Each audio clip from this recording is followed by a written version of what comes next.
Now, Mr. President, you've just come directly now from a meeting with Barack Obama. Can you tell us a little bit about what you discussed?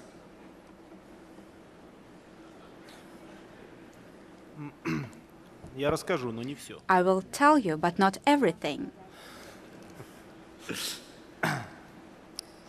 У нас хорошие отношения. We have good relations with President Obama Нашло свое воплощение that was в целом ряде reflected in the whole range of the breakthrough decisions of the recent years, and that meeting was a good one. We discussed a lot of questions. We discussed the current economic situation, spoke about the APEC Summit, spoke about the Russian WTO joining.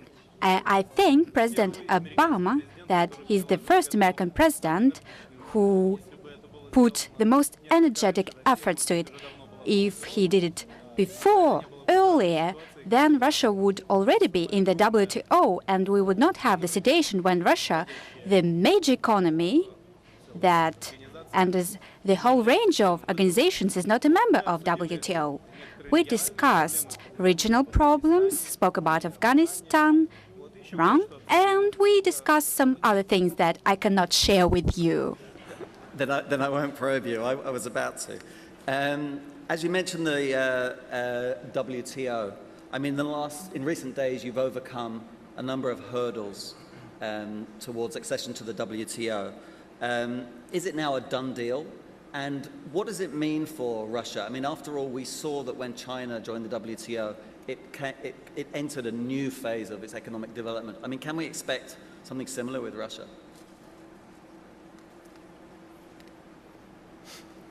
Я тоже надеюсь, что I hope that it will be a very good change for the Russian economy, despite the fact that we were getting ready for a long time and a whole range of Russian companies face certain difficulties and concerns, but the policy is still the same. We believe that WTO accession of Russia is ripe. We are ready for it.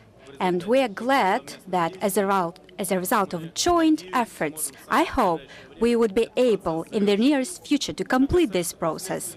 As for the consequences to the Russian economy, they're evident. Russian economy, in that sense, would become closer to the standards of WTO and to the standards of international trade that really is important for all countries and for the whole WTO system. On the other hand, I believe that would improve the competitiveness of Russian companies. That is also important for them. That is why I'm glad that it's almost happened. I hope that in the nearest few weeks we will not see any surprises, and Russia finally will join the club of states in the WTO,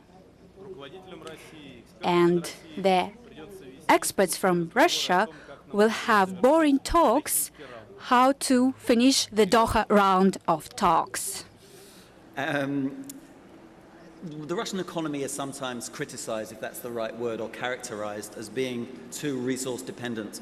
I mean, will accession to the WTO, through the kind of competition that is bound to bring, will that cause innovation, more innovation in Russia? What real hopes do you have for Russia to become a different kind of modern economy, assuming that you accept that characterization in the first place? I believe that WTO accession, I would say that one of the conditions to diversify the Russian economy.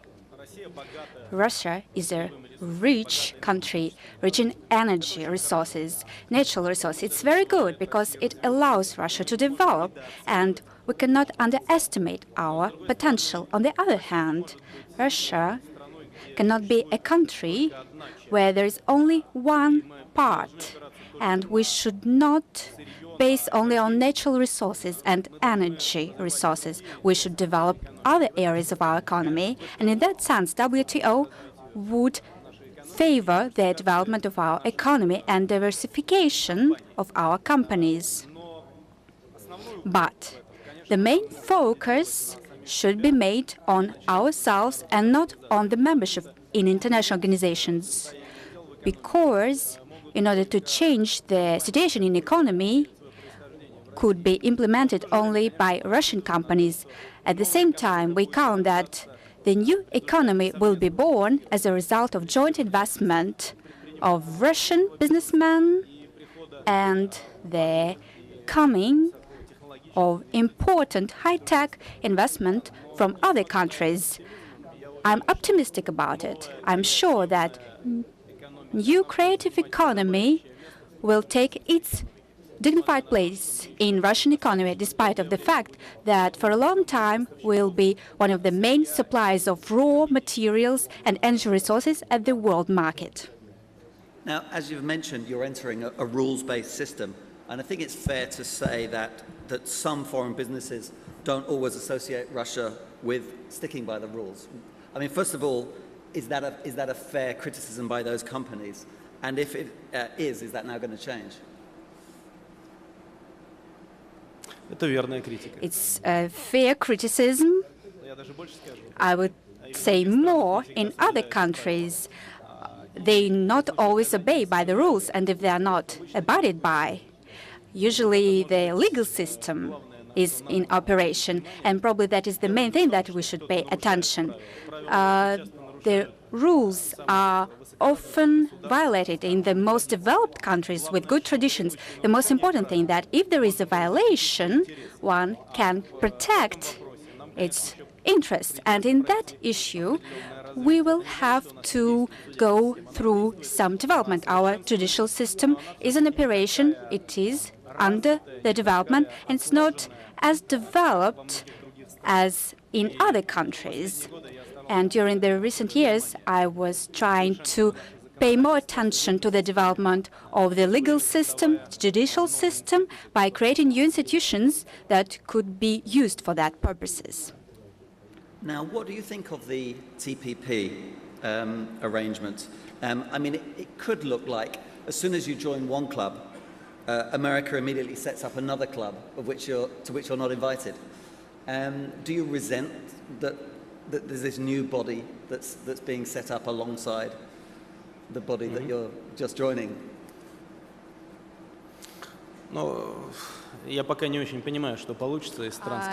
As for this Trans-Pacific Partnership, I don't understand what will be the result of this club. When it starts to operate, then we could view what is it like.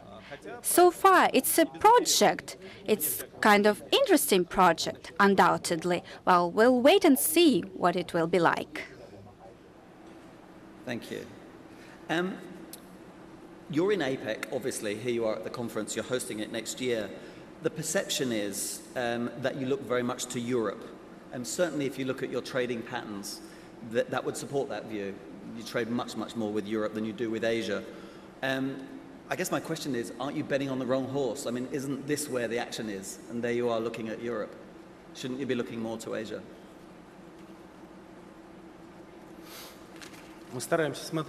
Well, we're trying to look in every direction.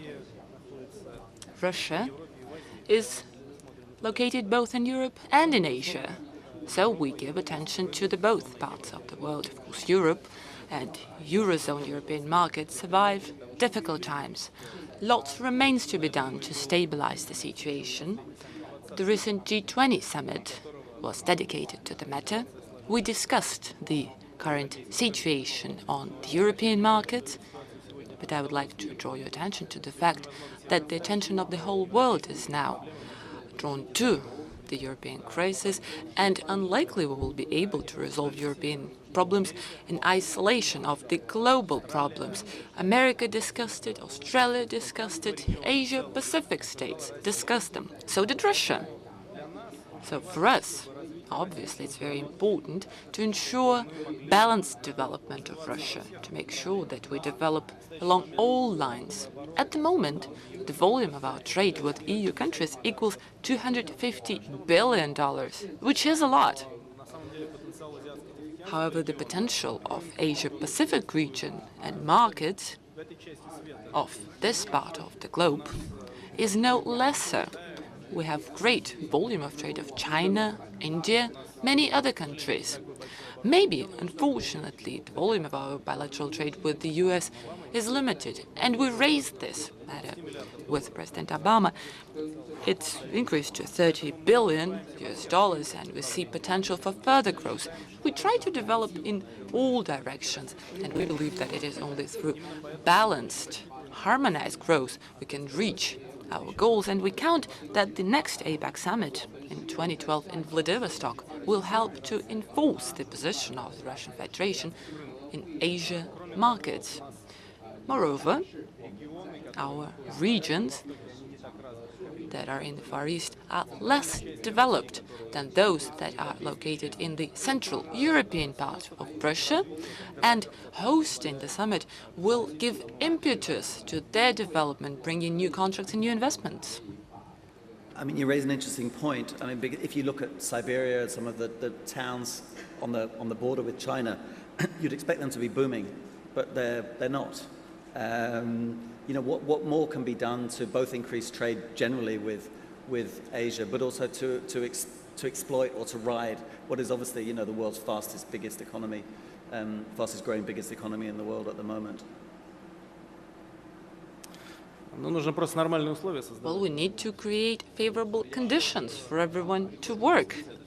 I believe that investments is a mutual process. On the one hand, one party should be open to accommodate investments, create mechanisms to protect them. But on the other hand, it's about the investors' desire to invest.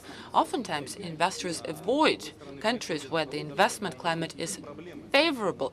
But on the other hand, they go to countries where there are problems with investment climate. So there is no direct correlation, but generally investments come to places where they are welcome. So our goal is to make sure that in Russia and this particular region to create such investment climate.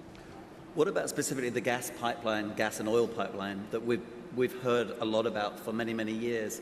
I was looking at some numbers, and if I'm not mistaken, I think only 2% of your fossil fuel sales go to China. One would expect, given this is a kind of a hungry beast that needs more energy, and you have that in abundance, you know, it's hard to understand what's holding this up.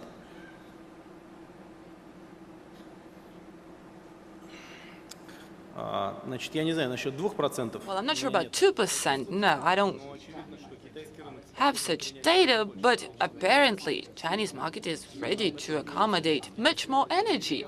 And we are agreeing upon the matter with Chinese partners. There are two projects. Gas supply, for instance, pipeline gas, as we call it, to Chinese People's Republic, because there are two routes, western route and eastern route.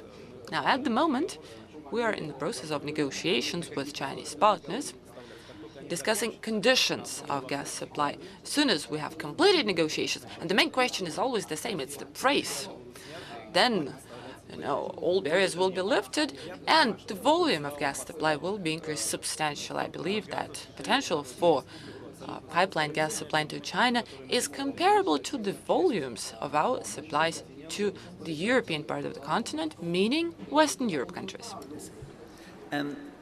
Another kind of sticking point seems to be the Southern Kurils, what the Japanese call the Northern Territories, the four disputed islands. Is there any prospect of solving that problem, which would, after all, well, many people say that it would unlock a kind of wave of Japanese investment potentially into Siberia, into that region? Well, we're still waiting for Japanese investments. Today I had a meeting with the newly appointed Japanese Prime Minister, Mr. Noda. We spoke about investments. I believe it's a perfectly normal process. Indeed, there is one problem that burdens our relations, lack of so-called peaceful treaty and the territorial issue. Our position is very simple. It goes as follows. We shouldn't make a drama over the matter, continue calmly discussing it. Our positions do diverge on the matter. We believe that the existing situation reflects the existing status quo and the outcomes of the World War II. Naturally, Russian Federation believes that those treacheries are Russian treacheries. This is why the Russian authorities and Russian leaders, president and others, visit the treacheries. We don't mind Japanese investments. We would welcome them. We would welcome Japanese experts to come and work there so that we could operate and manage those islands together. This would be a normal process. I believe that economy should go first and politics should follow suit. This is a correct approach in general in life, because it's economics that defines our life, and politics, makes it worse oftentimes. The President has very kindly agreed to take some questions from the floor. So I'm going to spring this on you. Whoever would like to ask a question, could they identify themselves? I think there are some microphones, hopefully. I may use my privilege and take back the questions at some point, but who would like to ask a question? There's one over there. Microphone 6, I think that is. Добрый день. Наверное, буду говорить по-русски. Good day. I'll ask my question in Russian. Could you please identify yourself? Mariana Белинская. We are from Youth Voices of Future. И для меня большая честь задать вопрос. It's a great honor for me to ask my question, and it goes as follows. Do you think it will be possible to reach equal level of economic development of Russia in the East and in the West, make sure that all regions are as developed as Moscow, and create next center of development in Vladivostok or in Primorsk region generally? Well, had I had any doubts about that, I would not be head of state. The potential is huge in the Far East, in Siberia, since ancient times, when one of the Tsars said that Russia will go stronger through Siberia, nothing has changed since. We're still developing largely due to Far Eastern Siberian resources. It is not always reflected by the living standards of people out there, but they have the good conditions to make sure that life in Far East of Vladivostok be the same as in Moscow and St. Petersburg. What it takes is infrastructure and social environment, imposing good living standards. Prior to coming here, I was in Khabarovsk. It's a well-developed city. And all those that come to Khabarovsk understand that, on the one hand, it's a Far Eastern city, but on the other hand, it's a city with strong European traditions. We even hosted Russia EU Summit in Khabarovsk, and our European Union partners were amazed to see how far east Europe stretches. So solutions can be found to all issues. What it takes are investment, improvement of living standards, and then life in those regions will be no different from life in the capital cities. It is normal. Can I just follow up on that? I mean, does Russia see its identity as very strongly European? I mean, after all, when it was the Soviet Union, there were many states that were in Asia. You still have a big chunk of land that pokes out in this direction. I mean, do you still predominantly see yourself as a European nation? Это такой вопрос, на который опасно давать однозначный ответ. It's a question dangerous to answer, bluntly such questions, because any blunt response would be interpreted. On the one hand, in terms of the culture that dominates in our country, Russia is obviously a European country that has been shaped as part of Europe, and although it stretches all the way from Kaliningrad to the Far East, it is still a country with European traditions. On the other hand, we are part of Asia-Pacific region. Moreover, we are creating association, integration union with Kazakhstan and Belarus, which is called Customs Union. In the future, we are planning on changing the name for the Eurasian Community, making a direct reference to Asia. So we perceive ourselves to be part of both cultures, and that's just normal. I may ask you about the Eurasian Community a little bit later if there's time, but I think there was another question over here, microphone 4. 尊敬的俄罗斯总统梅德韦杰夫先生，我是来自中华人民共和国。Respected President, and I come from Beijing, China, and I think that the territory issues with Japan, you said that the economy first and the politics second, and I think this is a very good idea. Economic is easy to follow. Sometimes political will make things even worse. And China may have some conflicts with another country. Will Russia become the mediator to reconcile the conflictions between China and the other country? Это вопрос или это констатация? Is that a question or a statement? Will he be prepared to mediate in some future unknown crisis? Да мы только и делаем, что выступаем в All we качестве. do is mediate. I mediate everywhere. It takes up so much of my time that sometimes I don't have any time to deal with domestic issues. I'm a professional mediator. Спасибо. We have a question down here, I think. I can't remember what number it was. Number 5. 尊敬的总统，你 Respected President of Russia, you are very you have the characterisms, and we support you very much. I'm from Far East. I'm Jiangxi Pei. I have 2 questions for you this afternoon. Everybody is concerned about next year's election in Russia. Are you going to participate the election? And the second question is the Chinese company and the Russian company discussed over 10 years about the gas and natural gas and oils shipping to China. But without your consent, this agreement will not be effective. And we are interested in know when are you going to sign this agreement? Thank you. Когда? Насчет выборов. У меня было такое ощущение, что мы вроде... Well, I had a feeling we told you about our plans. I told you about my plans. But if I need to repeat it, yes, I am going to run. A campaign started, elections to the State Duma, the lower chamber of our parliament. So I can't stand to stay too long even here. The campaign will end on December 4th.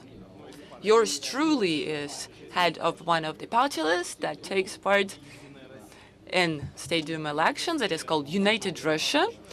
So if all goes well, if United Russia is successful at elections, and should our candidate win the presidential race, then I'm planning to work in government. I'm probably telling you something new, something no one ever heard before. Well, then you can consider that I made this breakthrough statement here in Honolulu. But as regards oil and gas supply, we're supplying oil to People's Republic of China already, actively. We have good ties and contracts for the long run. Talking about gas supply, like I just said, we are now completing negotiations. We have present here Chairman of the Board of Gazprom, Mr. Miller, who's nodding. But like one of our characters of literature said, an agreement is subject to non-opposition by both parties.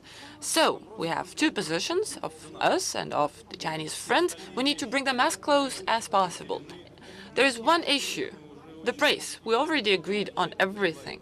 But even on price, we're very close to reaching final agreement. So in the nearest future, in the short term, we will agree and start implementing this major project. Every time we meet Chinese authorities, we raise this question question.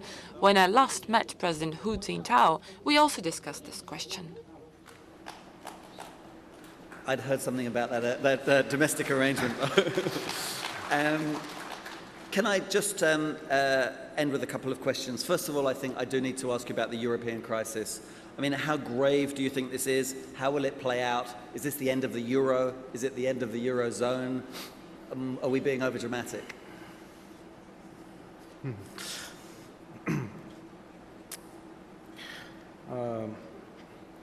Ну, я напомню, моя фамилия Медведев. Well, I'll remind you, my name is Medvedev, not Merkel, not Sarkozy. They are probably, proper people to ask this question.